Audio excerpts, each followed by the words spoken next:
My High Vibes tribe, how is everyone doing on this beautiful day? It's a little gloomy out. It's the day after Thanksgiving. I hope you guys all had a beautiful Thanksgiving day. I hope you guys if you celebrate, had a great holiday. Spent lots of time with your family, ate lots of turkey, mashed potatoes, all of the good things, and just really enjoyed yourselves. So today I wanted to talk about trauma and how unhealed trauma and untreated trauma affects the brain in overall life. So, trauma is basically, before we start, I'm actually going to raise vibrations.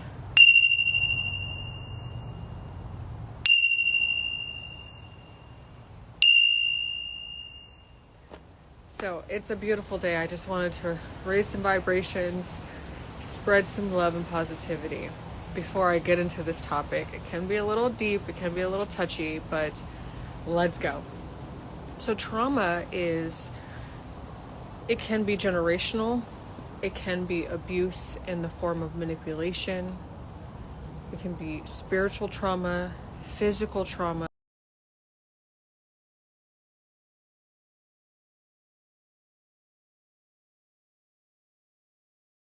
emotional trauma. So what happens is when someone's going through a lot of trauma in their life, it's a high stress environment. It usually starts in a person's life with their parents. For example, you can have a narcissist mother or a narcissist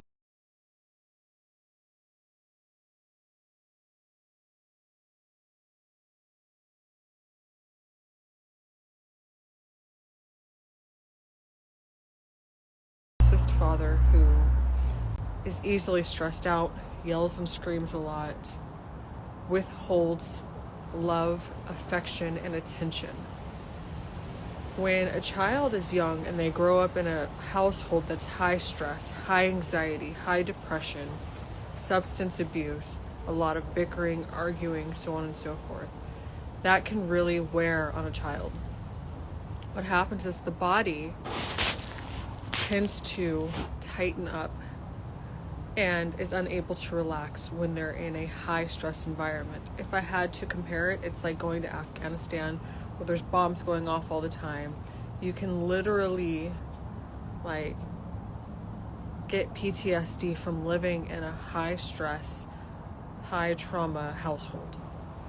Trauma is basically behaviors that are dangerous, manipulative, that can cause harm physically, spiritually, emotionally, based off of not healing.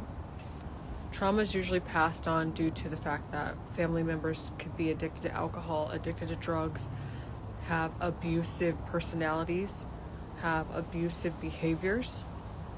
It can be physical abuse, mental abuse, emotional abuse. It can also be just withholding love, withholding attention from a human being, which is also abuse.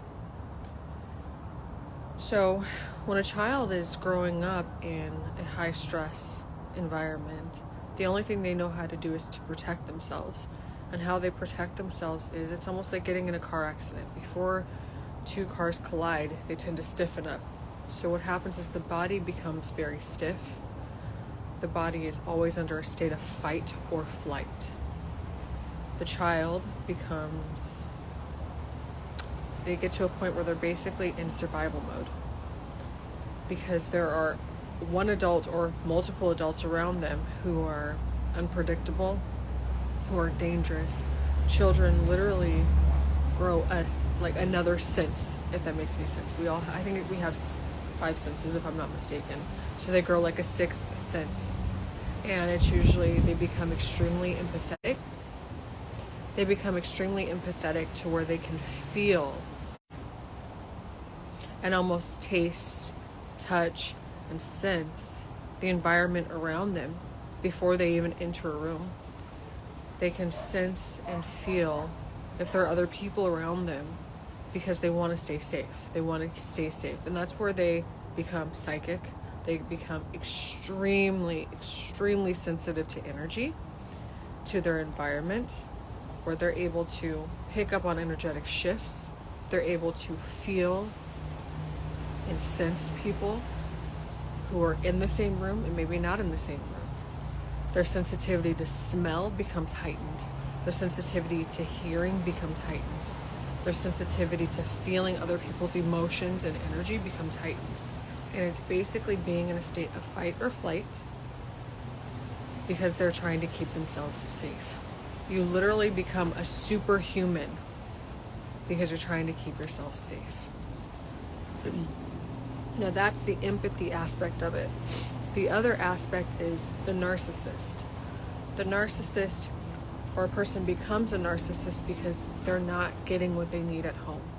They're not getting the attention, the love, the affection. They're not getting the positive affirmations. They're not getting just things that nature says that they deserve. So what happens is they start to learn to manipulate. They turn off their senses. They become numb. And again, this is just another form of survival. You can become either really empathetic and you oversense and overfeel, or you become narcissistic and psychopathic where you shut down your emotions and you shut down your feelings because the only person that you care about is yourself. So what happens is a person becomes narcissistic and they start to manipulate. Sorry, my phone for some reason just keeps pausing randomly. It's probably because of the content that I'm creating, but whatever. So what happens is a person starts to manipulate to a point where they play mind games. They start to gaslight. What happens is when a person becomes extremely empathetic, they become oversensitive to how they make people feel. They're always bending and molding and being flexible to make sure that they're not pissing anybody off around them. So that is a form of manipulation as well. Overgiving, people pleasing. Can I do this? How do I make you feel better? How do I make everyone around me feel really good so then I feel safe? Being a narcissist is quite the opposite. Sorry, my phone just keeps ringing. So it's manipulating everything and everyone around them to get what they need, to get their needs met, meaning lying, manipulation, bullying, scare tactics, threatening people. So narcissists are extremely manipulative to a point where they're calculated. Every move they make, everything they do, everything they say is calculated to a T. They go after certain victims, meaning if you have a light, if you're soft-spoken, if you're empathetic, they tend to target certain people to manipulate and, quite frankly, suck the life out of you. And then we have the psychopath. The psychopath is the type of person that manipulates, bullies, bosses, lies, cheats, steals. And a lot of time in our society, narcissists almost get promoted in jobs. It seems like in our society, the more someone is manipulative, the more someone is a bully, the more someone is controlling, it's almost like they get praise in the third dimension. It's like they get promoted in the third dimension. So what happens is the narcissist starts to see, oh, the more I bully, the more these manipulation tactics, the more money I make. Then they become a psychopath because now they're addicted to the money, the notoriety, the fame, the attention that they've never gotten before. So it's now like this monster becomes addicted to all of the things that they've never had before because now they're getting it. And that's when they become a psychopath, meaning they completely shut every emotion off. In the brain, their emotions are shut off. Physically, they can't feel anything. They have no sense of empathy. They have no sense of caring. They have no sense of happiness. They have no sense of self. They don't have a sense of worthiness. So what happens is they become so low vibrational, and it is very much a thing. There are people who are naturally high vibrational and people who are naturally low vibrational. So they're so low vibrational that spiritual parasites actually latch onto them. Spirits latch onto them. And demons latch onto them. Demons who want power, control, and money. And because this human being is so low vibrational, these parasites latch onto them and literally grow fucking tentacles. So now, the low vibrational narcissist or psychopath is so low vibrational, they're now having what's called entities, entity attachment, demonic attachment, like spiritual attachment, and these demons and entities are controlling this human being and telling this human being what to do. And while this human being is doing this, and you see it a lot on the news, people who just haul off and kill others, who haul off and rape, and it's very real. It's very real. Who stalk and rape and kill. They're usually very low vibrational people who have demon attachment. And that's when these human beings start to trap other people, or lust after other people, or stalk other people, or try to drug. I mean, and you can see, perfect example is the P. Diddy situation. I looked into it. He had 2 huge demons attached to him on his back. So what happens is these people become so low vibrational and addicted to money, sex, fame, notoriety, drugs, women, power, that now these demons are latched onto them, literally controlling them like a puppet. And so, again, the demons have literal tentacles that connect to other people's life source and suck the fucking life out of them. So what demons are and what entities are is they're low vibrational, it's consciousness. It's low vibrational consciousness debris. It's debris that latches onto people. All it wants is energy. All it wants is light and people's thoughts. That's what it runs off of, energy. Demons can't survive without a host. Why it's so important, which is why it's so important to keep your vibration high. So important to stay in your faith. So important to not drink heavily or to drink at all. Because that's how these things make their way in. Is by drinking heavily. Sorry, my cat's out here and she's being sneaky. But again, so it starts from trauma. Trauma literally rewires the brain to make people literally, and that's so sad, paranoid. To make people think that everyone around them is out to get them. To make people think that they can't make it in life unless they're lying, cheating, stealing, or manipulating. Trauma is horrific. It follows people from generation to generation to generation. And it seems to me that I've noticed the human beings that have the most trauma are the ones who want to procreate the most. There are healers that I know that have children, but they're very mindful about bringing children into this world because they see how much darkness and how much trauma there is out there and how many demons there are out there. It's the ones who have generational curses, who are manipulators, who are energy vampires, who are demonic witches who do witchcraft on other people, who can't wait to procreate to like spread their shit all over the place. And I'll also cover witchcraft. There are people out there, and I did not know this until recently, who are narcissists, who become so low vibrational that demons enter their vessel, and then they start to do witchcraft on other people.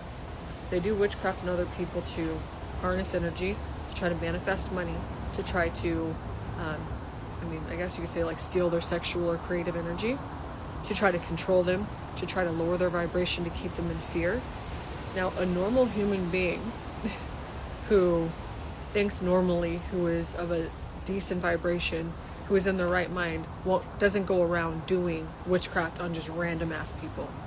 It's demons. There are people who incarnated here who are so low vibrational that there are demons within them and all around them, because I've seen it.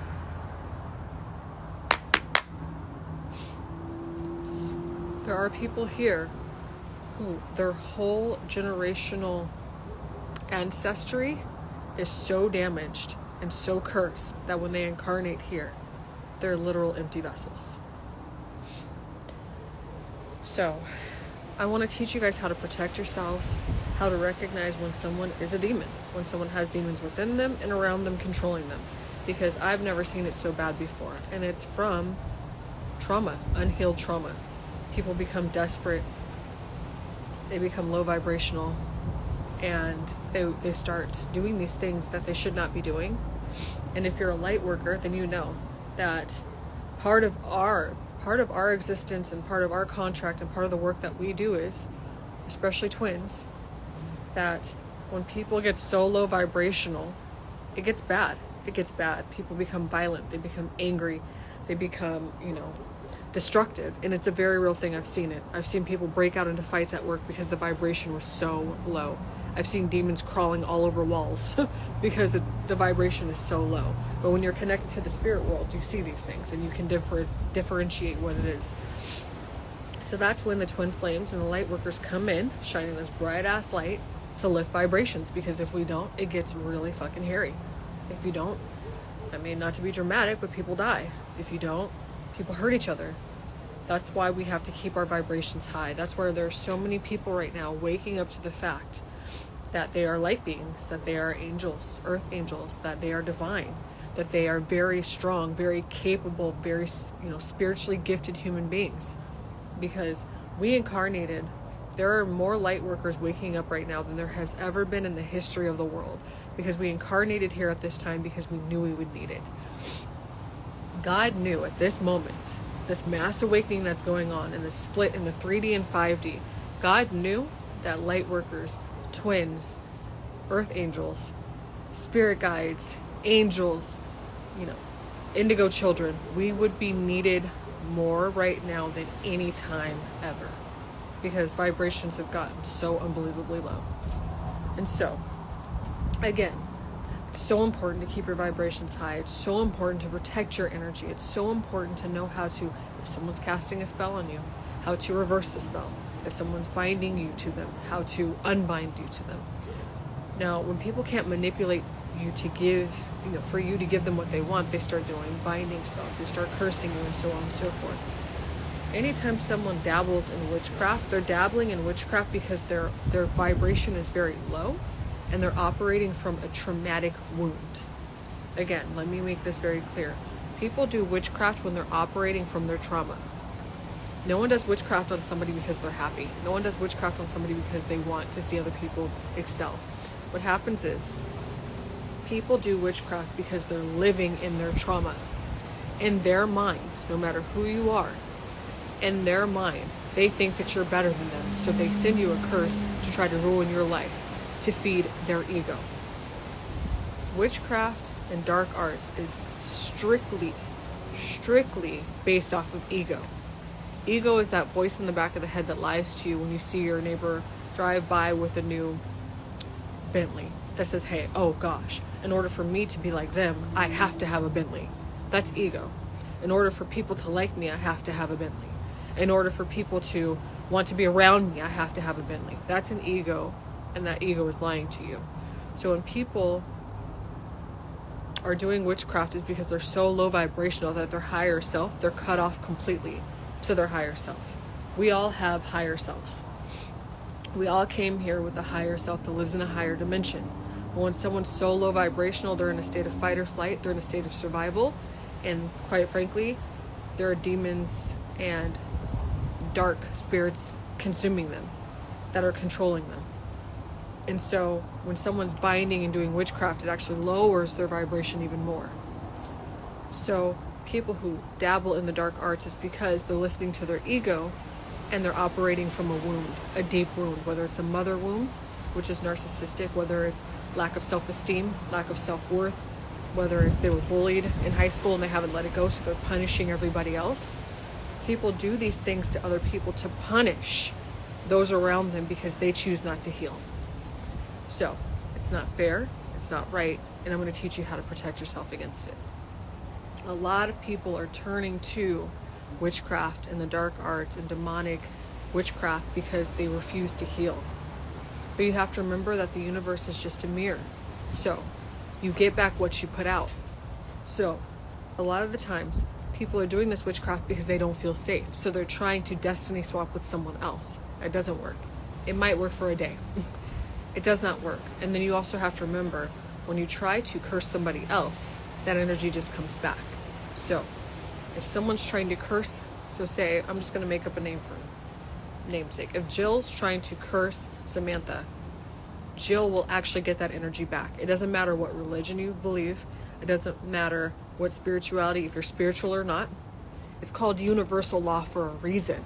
The Creator created universal law for a reason because the Creator knew that people would come to Earth, incarnate to Earth, doing this stupid shit. So universal law is real. So again, you have to remember, if you're sending someone curses or negativity or binding spells what happens is that energy comes back. So if Jill's trying to curse Samantha, that energy comes back to Jill. And Jill gets in this really low vibrational karmic cycle, and she continues to do it. And what's happening is she's destroying her own life.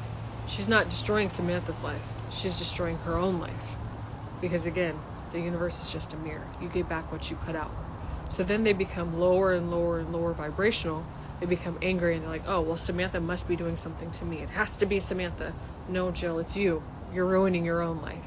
And a lot of witches will argue that they don't believe that the energy that they put out comes back to them. It doesn't matter what you believe. The truth is that it does. And if it doesn't come back to you, it'll come back to your child, or your child's child, or your child's child.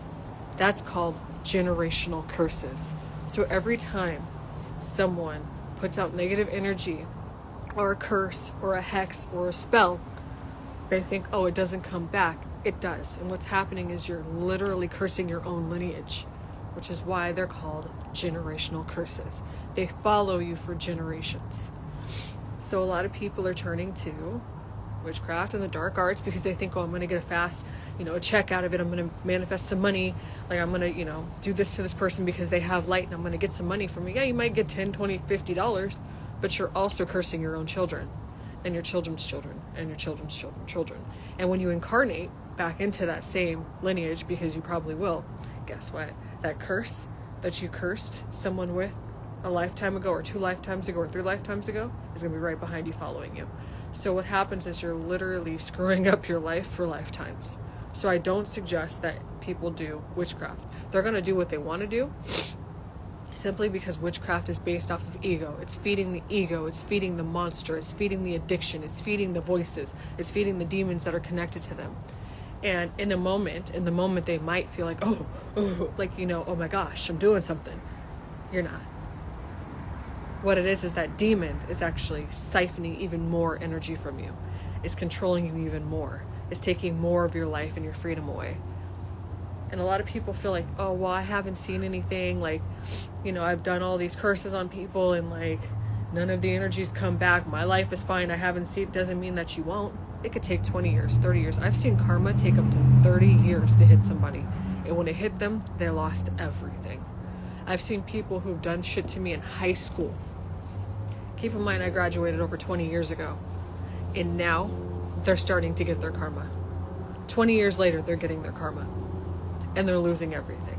Now, I'm not saying this because I like to see people get their karma. I don't. And you have to realize that karma isn't transferable. If Jill does something bad to Samantha, that's on Jill. No matter what Jill tries to destiny swap or whatever the case is, that's on Jill. Karma is not interchangeable, meaning that I can't do something bad and hand that karma over to somebody else, and vice versa. Because God is everywhere. You may not believe in God, but God believes in you. There are spirits everywhere. And I'm talking about monitoring spirits. I'm talking about angels. There is something called a karmic board that everyone faces before they incarnate here and after they pass away and go to the next lifetime. It is very real. And you'll have to answer to everything you've done, everything you've said, every spell you've cast, every lie you've told, every time you've stolen from somebody. So you can. God is a very forgiving God. You can ask for forgiveness. It is very, very real. You can ask for forgiveness, but the only way to wipe that karma clean is to not create the same karma over and over. It's to not continue to make the same mistakes. So when someone is casting spells on me or trying to hex me or sending me all this negative energy, I give it all to God. None of that has anything to do with me. I'm not going to allow them to pull me down into a negative, low vibration, and we're not going to sling dog shit back and forth to each other all day, because I got too much work to do. I have too much light to spread. I have too much love to give. So I just give it all to God and continue to let them ruin their own lives. Because I guarantee you, the people doing witchcraft out here, if they knew how much negative karma, how much they're cursing their own lineage, and how much they're ruining their own lives, their children's life, their children's life, they wouldn't be doing it. I guarantee you. They wouldn't be doing it. And then also, witchcraft doesn't work. If it did work, they wouldn't have to continuously, obsessively do it all the time. They would do it one time, it would work, and they'd be done with it. So if you're constantly, all day long, all night long, having to do witchcraft on somebody, it's because it's not working. If something works, you do it one time and that's it. So, light workers, twin flames, indigo children, earth angels, I'm saying that to say this. You're protected. You're divinely protected. You're spiritually protected. Use your discernment, use your intuition. Don't hang around people that you know aren't doing things they should be doing, because you don't want that energy to affect you. Stay steadfast. So that's how trauma can affect people, is growing up in a very low vibrational, unsafe environment to a point where you either become an empath or you become a narcissist, and narcissists turn into psychopaths, which is very real. I've met a few of them myself, who just don't care about anything other than what they want, and they'll step on anybody to get it. But that's between them and God. That has nothing to do with me. But it is very real. It's very, very real. So protect yourself spiritually, mentally, emotionally, and physically. And know that trauma does rewire the brain. It does. But guess what? Someone can be very left from being a victim of abuse their whole life, a victim of physical, emotional, spiritual abuse their whole life. I was in a relationship for 4 years with the narcissist, a vampire narcissist. It took me about 2.5 years of doing yoga, and I mean every single day. I committed myself. Now that might be a bit much, but I'm on the twin flame journey, so I didn't have a choice. But I committed myself to yoga every single day for 2.5 years, and I still do it. I've been doing it for 20. But after going through this karmic cycle for 2.5 years, I healed myself completely. When I got out of that relationship, I was broken, I was torn, I was lost, I was depleted, I was exhausted. He ripped me to shit. But that was a karmic cycle and a karmic lesson that I needed to learn. So the nice thing is, yes, trauma can rewire the brain to make you hear things, to make you see things, to make you believe that, paranoid and people are after you and that no one loves you and that you're going to destroy everything.